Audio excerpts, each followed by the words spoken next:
di a dengue. Salute, hai una domanda non ta dengue? E io Sciucò ci rispondimmo. A dengue è una malattia che le cibono da certe zinzale quando ci bugnano.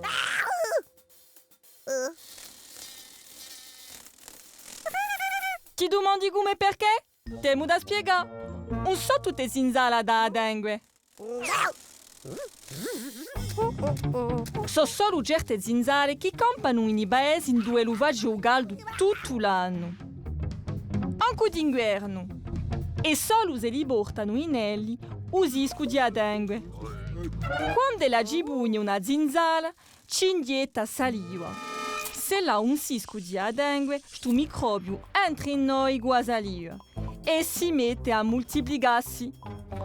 Tanto si arrudiona in un sistema immunitario, o fegado e o ascelli. Se non abbiamo sto cisco, ci ne possiamo sbarazzare senza manco sapere che non siamo stati malati. Oggi vogliamo sentire come se ne avessimo un'influenza e si possono a fare piccole placche rosse non ta pelle. Tanto ci la bella assai acqua e a ribusarsi. Normalmente guariamo da soli a capo di qualche giorno, ma se quando è sparita a vreba ci sentiamo anche di più malati, ci tocca andare all'ospedale. È segno di una dengue severa. I dottori ci potranno curare. Per un a dengue, il meglio è di proteggersi contro le zinzale, portando vestiti lunghi. E dato che le zinzale pugnano soprattutto a ubisa e a ugala di usole, è meglio non sorte dando.